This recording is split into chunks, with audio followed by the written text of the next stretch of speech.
시장의 중심 잡아보겠습니다. 루크투자연구소 임순재 대표와 함께합니다. 안녕하세요. 네, 안녕하십니까? 네, 일단 오늘의 키워드부터 화면으로 열어보겠습니다. 자, 오늘은 이거 보겠습니다. 유명무실 내 마녀의 날입니다. 시장 참 방향 잡기가 어려운 요즘인데요. 먼저 간밤 마감된 미증시 어떻게 판단하고 계십니까? 네, 일단 함대 지수가 전부 다 빠졌죠. 일단 대외적인 거는 델타 변이 확산에 따른 이제 투자 심리 이제 위축이다라고 보시면 될 것 같은데요. 그보다는 이제 그동안 이제 많이 올랐기 때문에 차익 매물이 같이 나온 거 아닌가 좀 생각을 하고 있습니다. 일단 나와 있는 얘기를 종합해 본다라고 하게 되면 일부 투자은행이 최근에 이제 고용 지표가 이제 부진하게 나오면서 하반기 미국 경제 성장률을 조금 낮추는 그런 이제 보고서를 발표를 했습니다. 그게 이제 투자 심리를 조금 이제 약화시켰다라고 보시면 될 것 같고요. 연준에서 이제 베이지북이 어저께 이제 발간이 됐습니다. 일단 델타 변이 확산에 따라서 경제 회복 속도가 조금 둔화되고 있다라는 이제 그런 이제 코멘트가 좀 나왔고요. 특히 이제 원자재의 이제 공급의 병목 현상 때문에 미국의 인플레이션 압력이 이제 높아질 수 있다라는 그런 이제 얘기가 나왔습니다. 아마 이제 인플레이션 관련돼서 아마 계속 좀 나올 걸로 같기 때문에 일단 나오는 이제 물가 지표 관련된 부분도 조금 관심 있게 좀 보실 필요가 있지 않을까 싶습니다. 특히 이제 FOMC 이제 참석자 중에 이제 하나인 이제 윌리엄 뉴욕 연은 총재가 올해 내에 지금 현재 경제 회복 추세다라고 하게 되면 테이퍼링을 시작을 해야 된다라고 주장을 했습니다. 그러니까 어떻게 보면 지금 FOMC 내에서도 지금 테이퍼링을 하자 쪽이 아마 좀 더 우세한 거 아닌가라는 좀 생각을 해보고 있고요. 또 하나가 이제 미국 이제 구인 건수가 조금 예상보다 좀 많이 나왔습니다. 1,090만 건으로 해서 이제 예상 990만 건에 비해서 상당히 좀 100만 건 이상 이제 많이 나왔고요. 일단 6월 달에 구인 건수가 1,012만 건이었는데 그보다 더 높은 그런 모습세를 보이고 있습니다. 그만큼 일단 일자리가 최근에 이제 많이 늘어나고 있다라는 걸 좀 반증하고 있는 거 아닌가라는 생각이 들고 있고요. 일단 지금 전일 같은 경우에 이제 미국뿐만 아니라 이제 그러니까 아시아 증시도 조금 이제 출렁거림이 있었는데요. 일본 같은 경우에 지금 니케이 지수가 이제 8일 연속 지금 상승을 하고 있습니다. 신임 총리에 대한 이제 기대감이 이제 반영이 됐다라고 보시면 될 것 같고요. 9월 29일 날 이제 자민당 총재 선거가 있고 10월 1일 날 아마 취임을 할 그럴 예정입니다. 그렇게 한다라고 하게 되면 그때까지 일본 쪽으로는 좀 이제 강한 그런 모습들을 좀 보이지 않을까라는 생각이 들고요. 중국 같은 경우는 좀 하락을 보였는데요. 일단 인민은행의 이제 지준율 인하 관련돼서 조금 부정적인 이제 코멘트가 나오면서 조금 하락을 하는 그런 모습을 보였습니다. 예. 사실은 미국 같은 경우에는 속도 조절 정도, 이제 차익 실현 매물 출회 정도라고 해석을 해주셨고, 문제는 우리나라지 않을까 싶습니다. 사실 우리나라의 박스권이 상당히 좀 오래 다른 글로벌 국가 대비했을 때 진행이 되고 있는 상황이라서 최근 외국인도 계속 팔자세를 연출을 하고 있고 어떤 방향에 포커스 맞추고 계세요? 일단은 조금 조정 장세는 좀 더 이어지지 않을까라는 생각을 좀 하고 있습니다. 예. 개인적으로는. 일단 여러 가지 이제 지표가 있긴 한데 일단 전일장 특징부터 좀 잠깐 말씀을 드리면 일단 전일장 같은 경우 외국인 기관이 이제 매도를 했고요. 개인이 이제 매수를 하는 그런 모습을 보이고 있습니다. 외국인 같은 경우 이틀 동안 지금 매도를 하는데 한 5,300억. 그다음에 기관 같은 경우도 지금 한 3,000억 정도 지금 매도를 하는 그런 모습이었고요. 연기금 같은 경우는 한 1,000억 정도 이제 매도를 보였습니다. 코스닥 같은 경우도 외국인 기관 다 매도를 하고 있습니다. 개인만 한 3,000억 정도 이제 매수를 하는 그런 모습이고요. 기관 같은 경우는 지금 12일 연속 지금 순매도를 기록을 하고 있습니다.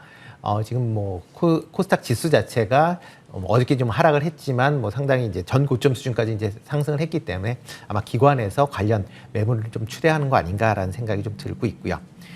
일단 전일자 같은 경우는 이제 외국인 이제 기관 동시에 이제 매수한 종목을 본다라고 하게 되면 기아, 효성 첨단 소재, 클래프턴, 동국제강, SOE. 그러니까 어떻게 보면 전체적으로 시장에서 좀 개별적인 이슈가 있는 그런 기업이다라고 보시면 될 것 같습니다. 기아 같은 경우는 SUV의 판매가 지금 상당히 호조를 보이고 있다라는 게 긍정적인 이제 모멘텀이었다라고 보시면 될 것 같고요. 효성 첨단 소재 같은 경우는 어저께 수소대기 관련돼서 얘기가 나오면서 이제 상승을 했다라고 보시면 될 것 같고요. 동국제강 같은 경우는 철강 관련된 특히 그러니까 칼라 강판에 대한 그런 이제 얘기들이 나왔습니다. 특히 이제 중국에서의 수출 물량이 좀 제한이 되면서 그런 부분이 좀 강세를 보였다라고 보시면 될 것 같고요. 코스닥 같은 경우에는 매수를 한 종목이 PNT, 컴트로스, LNF, 하나마이크론, LX 세미콘 같은 종목을 이제 매수를 했다라고 보시면 될 것 같습니다. 전일장 뭐 특별한 거보다는 이제 공매도 규모만 잠깐 말씀을 드리겠습니다. 전일 공매도 규모가 7,500억으로 해서 아마 최근 들어 가장 많은 그런 이제 공매도 물량이 좀 나왔다라고 보시면 될 것 같고요. 일단 코스피에서 한 5,800억 정도의 이제 물량이 나왔습니다. 그러니까 그만큼 시장 상황이 조금 그렇게 이제 뭐 오늘 이제 선물 만기 관련된 뭐 문제도 있기는 하겠지만 일단 시장 상황에서 보면 약간은 좀 불안한 요소로 작용할 수도 있다라고 보시면 될 것 같고요. 대신 신용융자가 좀 많이 증가를 했습니다. 25조 4천억 정도 지금 증가를 하고 있는데요. 이렇게 이제 신용융자가 증가한다라는 게 뭐 상승장에서 상관이 없는데 조정장을 보인다라고 하게 되면 매물로 이제 나올 우려가 있으니까 그런 점은 좀 감안을 하시는 게 좋지 않을까 싶고요. 원달러 환율이 어저께 좀 많이 올랐습니다. 8.9원 정도 올라서 1,166원대로 다시 올라가는 그런 모습을 좀 보였습니다. 그러니까 이런 환율된 부분도 조금 관심 있게 좀 보시면 좋지 않을까라는 생각이 들고 있고요. 뭐 특징적으로 본다라고 하게 되면 어저께 현대중공업이 이제 청약이 마감이 됐습니다. 공모주 청약 나왔는데 이제 405대 1의 이제 경쟁률을 기록을 했고요. 뭐 청약 대금도 56조 원이 이제 유입이 됐습니다. 그러니까 어떻게 보면 이렇게 이제 조선업에 대해서 최근 이제 뭐 수준 증가를 하고 있지만 주식 주가는 이제 지지부진한 그런 모습을 좀 보이고 있는데요. 이렇게 현대중공업이 이제 강한 어떻게 보면 시장에 관심을 받으면서 상장이 된다라고 하게 되면 조선업도 조금의 뭐 단기적으로는 좀 관심을 받지 않을까 그런 점도 좀 감안을 해서 투자하시는 게 좋지 않을까 싶고요.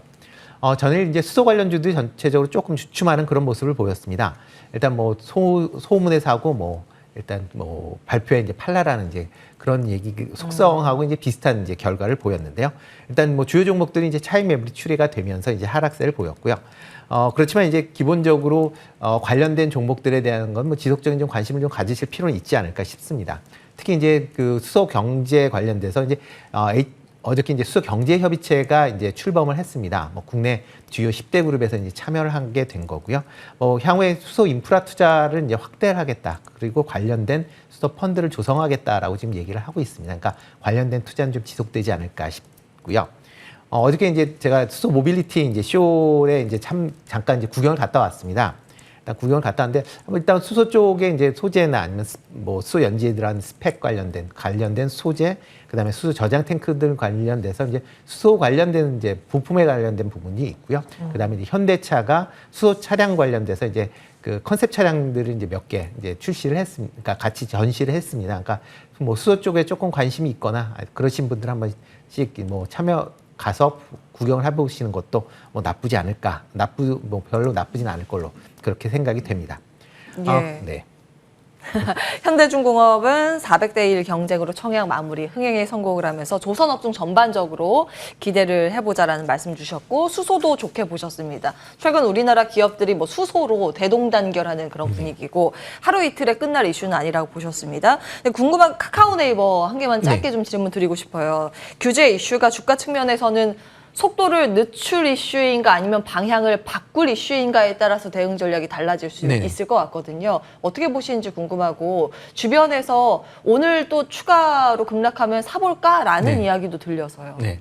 일단 가장 중요한 게 오늘 이제 아마 빅테크 관련 쪽하고 금융당국하고 아마 협의를 아마 진행을 할 걸로 그렇게 예상이 됩니다. 기본적으로 이제 지금 금융 관련 산업 자체는 이제 정부 규제 산업이다라고 보시면 될 것 같고요. 이런 이제 규제가 이제 강화되는 상황에서 과연 이제 핀테크 기업의 혁신성하고 계속 이제 겹치는 문제는 계속 발생할 걸로 그렇게 예상이 되고 있습니다. 특히 이제 그러니까 금소법 자체의 시행을 하면서 어차피 금융 소비자에 대한 이제 보호 측면이 좀 더 강화되지 않을까라는 생각을 하고 있으니까요. 만약 그렇게 강화된다라고 하게 되면 일단은 뭐 빅테크 관련 기업의 조정은 좀 불가피할 걸로 보여지고요. 만약 빅테크 기업의 이런 이제 풀어주는 문제와 금융지주가 지금 갖고 있는 규제 관련 문제하고 같이 좀 연관돼 있다라고 보시면 될 것 같습니다. 지금 금융지주 같은 경우는 상당하게 이제 규제가 강화돼 있는 그런 상황인데 빅테크가만 이제 그러니까 이렇게 규제를 완화시켜준다라고 하게 되면 형평성 문제가 다시 불거질 수가 있는 거고요. 그러다 보면 아마 단기적으로 끝날 것 같지는 않고요. 조금 시간이 좀 걸리지 않을까라는 생각을 해보고 있습니다. 예, 지금은 대기라는 말씀 카카오네이버 말씀 주셨고요. 자, 마지막으로 오늘 우리 시장 전략 내마녀의 날입니다. 어떻게 주시겠습니까? 일단 뭐 내마녀의 날이면 큰 시장에 영향이 없지 않을까라는 생각이 듭니다. 다만 이제 뭐 오늘 지금 시장 외적인 이제 상황 자체가 좀 안 좋기 때문에 아마 주식 시장이 좀 빠질 걸로 보여지는데요. 빠지면 이제 나중에 나오겠죠. 내마녀 때문에 빠졌다라고 얘기는 나올 수는 있을지 모르겠지만 일단 시장에는 큰 영향이 없지 않을까. 뭐 대표적으로 이제 선물 미결제 약정이 지금 10만 건 밑으로 지금 내려와 있는 그런 상황입니다. 뭐 보통 그러니까 그 롤오버 할 때 한 10만 건 내외였기 때문에 뭐 평상시와 그렇게 크게 달라지지 않기 때문에요. 크게 뭐 나올 걸로 같지는 않고요. 또 현선물 베이시스가 뭐 0.04 수준밖에 안 되기 때문에 뭐 크게 뭐 선물 관련된 이슈는 없지 않을까라는 생각이 들고 있습니다. 대신 이제 시장 외적인 이제 관련 부분이 좀 더 강화되지 않을까. 특히 전일 뭐 테이퍼링 관련된 얘기가 나오면서 아마 조금 연기가 될 거냐, 뭐 말 거냐라는 얘기가 이제 좀 다시 나오고 있습니다. 근데 뭐 개인적인 생각으로 아마 테이퍼링은 9월 달에 아마 실시될 확률이 좀 많지 않을까라는 생각을 하고 있습니다. 가장 큰 이유가 일단 그 물가 상승에 대한 부분이 이제 가장 크다라고 보시면 될 것 같고요. 고용 같은 경우도 지금 구직자가 그러니까 구직자가 이제 870만 명 정도 됩니다. 근데 지금 구인을 하겠다는 건수는 이제 1,100만 건이 되는 거고. 그러니까 그만큼 지금 미국 시장 내에서 고용률이 그렇게 나쁠 거냐라는 걸 한번 다시 한번 새겨봐야 될 것 같습니다. 특히 이제 그 9월, 그러니까 지난주까지 그 미국 정부에서 그 고용 관련된 여러 가지 이제 자금을 이제 풀었었던 걸 이제 종료를 했습니다. 그러니까 그런 이제 실업 관련된 그러니까 자금이 이제 종료가 되면서 본격적으로 그런 사람들이 이제 취업 전선에 이제 나온다라고 하게 되면 예상외로 뭐 9월, 10월에 그 취업률 자체가 높아질 수도 있는 거고요. 그렇게 되면 실업률 자체가 급격히 낮아진다라고 하게 되면 지금의 테이퍼링이나 금리 수준에 대한 이슈가 다시 불거질 수도 있으니까요. 그런 점을 좀 감안해서 보시는 게 좋을 것 같고요. 또 하나가 이제 중국의 오늘 그 물가 지수가 이제 발표가 될 예정입니다. 뭐 10시 반 정도에 지금 예상이 되고 있는데요. 뭐 시장치는 뭐 소비자 물가 1%, 그다음에 생산자 물가 9% 정도 예상을 하고 있습니다. 그러니까 전월하고 이제 비슷한 수준으로 지금 예상을 하고 있는 그런 상황인데요. 지금 소비자 물가가 낮은 이유는 정부의 가격 통제가 가장 큰 이슈이기 때문에 그런 이제 이슈가 뭐 커진다라고 하게 되면 뭐 기업 입장에서 보면 실적이 더 나빠지거나 하는 그런 문제가 발생을 할 거고요. 또 이렇게 물가 수준이 올라간다라고 하게 되면 중국의 경기 부양 문제도 다시 과연 할 수 있겠느냐라는 그런 의심도 다시 생각해 볼 수도 있으니까 그런 점은 좀 감안하시는 게 어떨까라는 생각이 들고 있습니다. 뭐 금일 같은 경우는 뭐 여전히 친환경 관련 쪽으로는 조금 관심을 가지실 필요는 있지 않을까라는 생각이 드는데요. 일단 조금 조정에 대비해서 좀 보수적으로 운영을 하시는 게 어떨까 싶습니다. 네, 르크투자연구소 임순재 대표와 함께했습니다. 고맙습니다. 네, 고맙습니다.